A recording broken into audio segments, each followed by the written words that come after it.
E aí, tudo certo? Hoje a gente vai mergulhar num assunto fascinante. Já parou para pensar que existem umas histórias invisíveis que guiam a nossa vida? Com base num artigo de Thomas West, vamos tentar desvendar essas narrativas culturais que, muitas vezes, sem a gente nem notar, acabam definindo nossos desejos, nossas ambições e até quem a gente acha que deve ser. Para começar, vamos direto para um paradoxo, uma contradição bem doida da nossa vida moderna. O autor Thomas West, ele aponta para uma coisa meio estranha na nossa sociedade.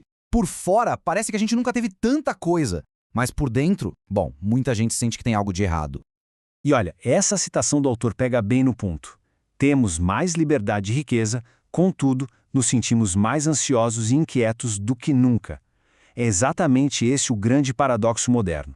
Parece que toda essa abundância do lado de fora veio junto com uma inquietação interna que simplesmente não passa. É um ciclo meio cansativo, né? Essa busca sem fim por sucesso e felicidade. E aí que vem o pulo do gato do artigo. E se o problema não for o que falta pra gente, mas sim a história que a gente está vivendo? O West argumenta que a raiz dessa ansiedade toda não está nas nossas circunstâncias, mas nessas narrativas internas que a gente segue, muitas vezes sem nem se dar conta. Para dar nome a essas histórias que rodam em segundo plano na nossa mente, West usa uma expressão bem forte: o catecismo cultural. Pode parecer um termo complicado, mas a ideia por trás é, na verdade, bem simples e super poderosa. E a sacada aqui é muito sutil. Olha só, um catecismo cultural não diz pra gente o que pensar, mas sim quem ser. Não se trata de fatos ou de lógica, se trata de identidade. Ele age no silêncio, sabe? Moldando o que a gente quer da vida e definindo o que é ser uma pessoa de valor na nossa sociedade. Tá, mas de onde vem esse tal catecismo? Quem são os professores? Segundo West, eles estão em todo lugar. Pensa só. A publicidade que esculpe nossos desejos, as redes sociais que pintam aquele retrato da vida perfeita, os filmes, as séries que dão pra gente os roteiros de como viver, como amar. A gente acaba sendo catequizado todo santo dia, sem nem perceber. Ok, a teoria é interessante, mas na prática, no dia a dia, como é que isso aparece? O West nos dá 3 exemplos bem concretos de narrativas modernas que, com certeza, todo mundo aqui vai reconhecer. A primeira, gente, essa todo mundo conhece: a cultura da correria. A mensagem é direta e até meio brutal. O seu valor é o quanto você produz. Aquele lema de rala que rola vira quase uma religião. E o mais doido, o esgotamento, o famoso burnout, acaba virando uma medalha de honra, uma prova de que a pessoa está na luta. A promessa é de propósito, mas a realidade para muita gente é só ansiedade.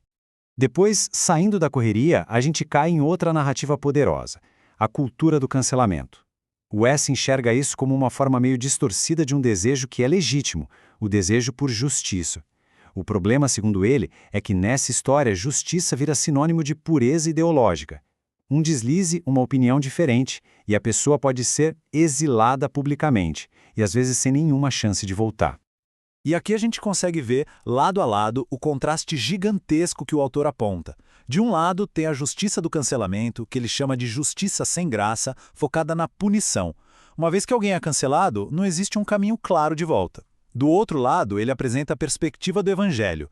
Aqui, a justiça se baseia em arrependimento e abre a porta para a redenção. O objetivo não é excluir, mas oferecer um caminho para que a pessoa possa se reerguer.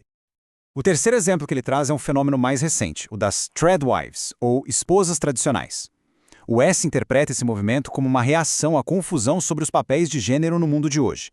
É uma busca por estabilidade, por uma identidade firme, num mundo que parece muito instável. O ponto que ele levanta, no entanto, é que para muitas pessoas o foco acaba virando a estética de uma vida doméstica idealizada, e não tanto os princípios de fé que teoricamente deveriam sustentar essa escolha. Depois de pintar esse quadro, que é um pouco sombrio, né? O Wes vira a chave. Ele não fica só apontando os problemas, ele propõe uma solução. Uma história alternativa que, segundo ele, é mais forte e responde melhor às nossas inquietações mais profundas. A solução que o West propõe é, então, uma contranarrativa encontrada nas escrituras. A ideia aqui é que essa história não só aponta as falhas na cultura da correria ou do cancelamento, mas oferece algo sólido para colocar no lugar, algo que responde de verdade à nossa busca por propósito e identidade. Mas beleza, como essa história melhor funciona na vida real? Vamos ver como ela redefine 3 buscas que são essenciais para todo mundo: a busca por felicidade, por liberdade e por identidade. Começando pela felicidade. A cultura diz o quê? Que a felicidade é uma coisa para ser perseguida, conquistada, tá lá no topo da montanha depois de muito esforço. Em contraste, na visão que o West traz da Escritura, inspirada no Salmo 1, a coisa muda de figura. A felicidade não é um prêmio a ser caçado, mas uma consequência. É o fruto que nasce quando a pessoa encontra prazer e sentido nos ensinamentos de Deus. E a liberdade, então? A visão moderna diz que ser livre é não ter limite nenhum, é autonomia total. Mas, segundo o West, a perspectiva bíblica é bem diferente. A liberdade de verdade viria ao se alinhar com a verdade. A analogia que ele usa é perfeita. Um peixe não é livre no asfalto, né? Ele só é verdadeiramente livre dentro da água, que é o ambiente dele. Da mesma forma, a gente encontraria nossa verdadeira liberdade vivendo dentro do design de Deus para nós. E por último, a identidade. A cultura moderna praticamente entrega um bloco de mármore para cada um e fala, se vira aí, se construa. Nosso valor vem do que a gente faz, de quem a gente conhece, é uma pressão sem fim. A proposta do evangelho, por outro lado, é o completo oposto. A identidade não é algo que se constrói, mas algo que se recebe como um presente. Ela não está nas nossas mãos, mas está segura, protegida em Deus. E agora a gente chega no ponto principal.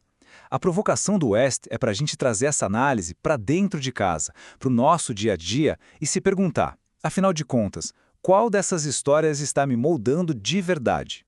E para não ficar só na teoria, ele propõe um desafio prático, coisa de 5 minutinhos por dia. Pega uma mensagem que chegou até você hoje, pode ser um anúncio na TV, um post no Instagram, uma cena de série, e se pergunte, que história isso aqui está me contando sobre o que é sucesso ou felicidade? E aí, compare. Essa história está na mesma página que a narrativa maior da Bíblia? É um pequeno exercício para ficar mais atento culturalmente. E para fechar, essa citação dele amarra toda a ideia de um jeito perfeito. A questão não é só dizer não para as histórias que nos deixam para baixo e ansiosos. É sobre ter uma história melhor para poder dizer sim. Uma história que, segundo o autor, oferece mais sentido, mais profundidade e, no fim, mais paz. E no fim das contas, essa análise toda nos deixa com a pergunta que o Thomas West joga no ar. Em que história cada um de nós vai escolher viver? É um convite para a gente refletir sobre os roteiros que a gente anda seguindo e sobre qual narrativa vai dar forma à nossa vida. Uma pergunta que fica ecoando, né?